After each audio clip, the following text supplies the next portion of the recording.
Hey guys, I hope you're well. This video is the first in a series I'll produce to help us develop the critical mindset for proper dog training and solving complex behavior problems. In this video, I've chosen to focus on the word automatic. After all, how many times have you come across the term automatic in various dog training paraphernalia to describe how your dog will respond to commands after training? For example, your dog will sit when you come to a stop automatically. Your dog will automatically wait at an open door until permitted to proceed. Your dog will automatically release anything in its mouth when given the command, drop it. Don't get me wrong, there's nothing inappropriate about using the word automatic to describe a goal you might have in mind for obtaining a particular response to a training command. I've encouraged dog owners to strive for such a goal in various articles and videos I've produced. However, we must keep in mind that there is a vast difference between the automatic behavior created by evolution and the automatic behavior you are trying to establish when training your dog. Not knowing the difference can cause a lot of grief and possibly lead you to placing your dog in a hazardous situation. Now allow me to explain. Okay guys, the reason why I chose to harp on the word automatic in today's presentation is because the term automatic in animal behavior science versus dog training is associated with a genetically pre-programmed response. Whoa! In other words, you don't have to learn them, which is a really good thing because in this world, you're not always given the opportunity to learn or be trained about something before potentially being killed by that something. These are reflexes. And a few examples of a reflex are the behavior freeze, flight, run, there's danger, jumping directly at the face of other group members, as in the case of young wolf cubs and our young dogs. And also tail wagging. That's right. Tail wagging. I know it's hard to believe, but I've yet to encounter a single dog that ever had to be trained to wag its tail. That's because tail wagging is a reflex.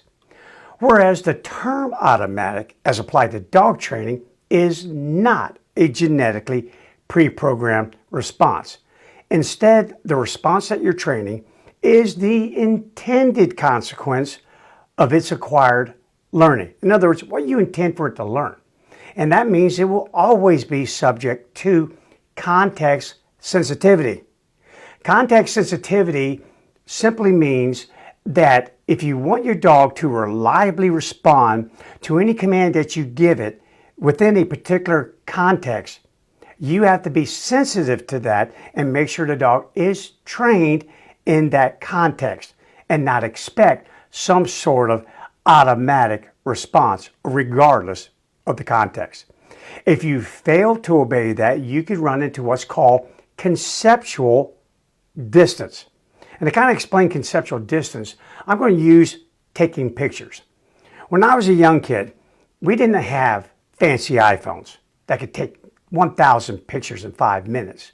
And you could erase 999 of them without any consequence whatsoever.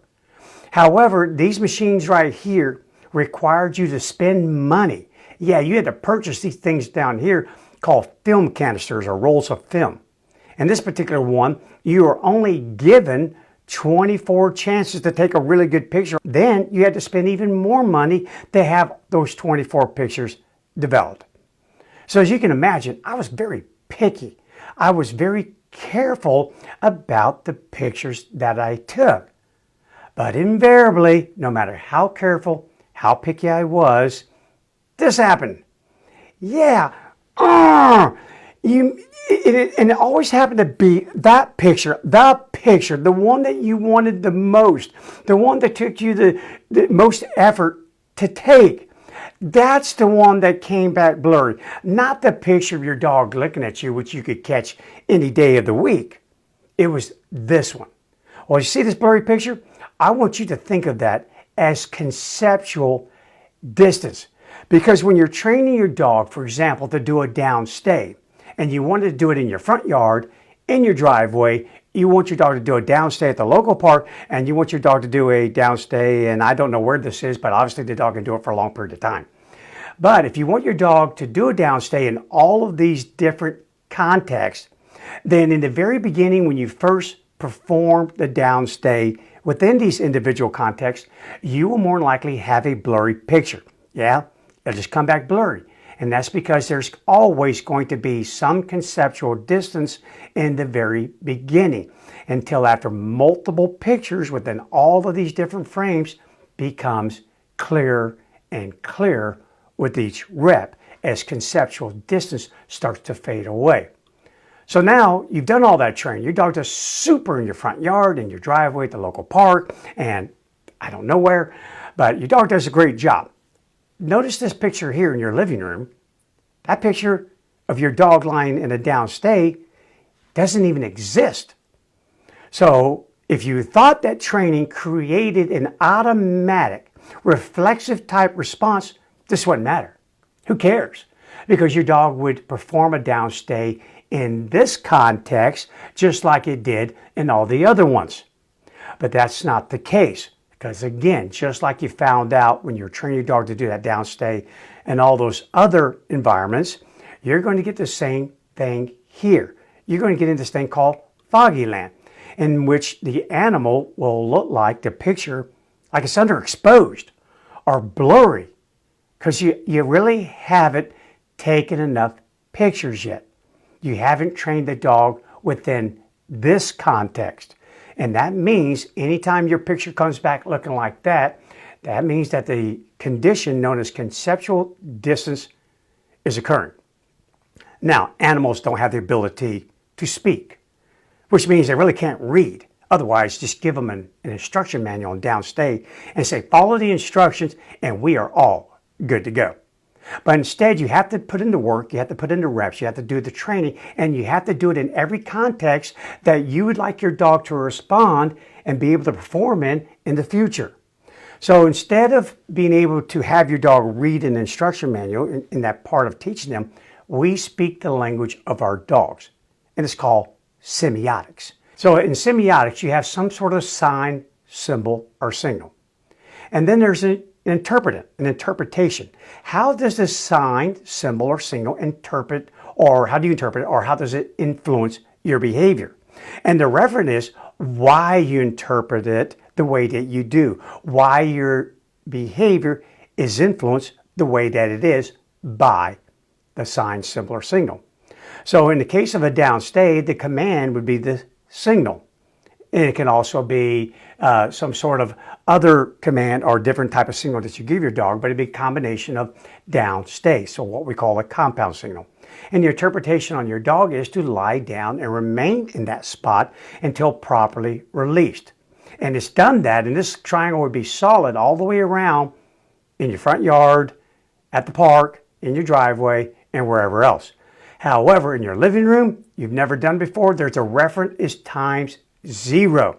And anytime you have a goose egg sitting on the back of that referent, meaning I've never done a downstay within this context, that picture hasn't been taken, then you will more than likely get a blurry picture until you have taken at least a few of them. You know, and how many pictures will you need to take? How many reps will you need to perform with your dog doing the same downstay that it can do perfectly outside, now in the living room? Well, a lot of it depends upon your dog and also the environment in which you're trying to train. Is it chaotic? Is it tranquil? So on and so forth. Just think of it this way. Dog training is a frame-by-frame project. Keep that in your head. That's worked well for me for all these decades. It's a frame-by-frame, a context-by-context project, meaning I'm not going to take anything for granted. And I'm darn sure not going to think that just because I train my dog to, for example, come to me when I call him out in a country setting, that my dog would do that in Central Park in New York. No, because dog training, again, is a frame-by-frame project. So if you want success, make sure the referent, the reason why you interpret the command the way that you do, the whole process of the command, not just the word, but the whole process. What do I have to do? Why am I influenced to do something in a certain way? Make sure that referent is always times 1 or greater. That's how you get the clear picture. That's how you get success. Okay? It's not automatic. You gotta take the darn picture. Okay, guys, so keep that in mind. Take the picture. And if you take enough of them, you'll finally get back a whole roll of film, crystal clear, and all the bragging rights that come with it. Hope you got it. Okay, now smile. Smile. You're on camera. Up next, what do ants, people, and dogs possibly have in common? And why should you care? Well, you should care, but to find out why, you have to watch the next video. I'll see you there.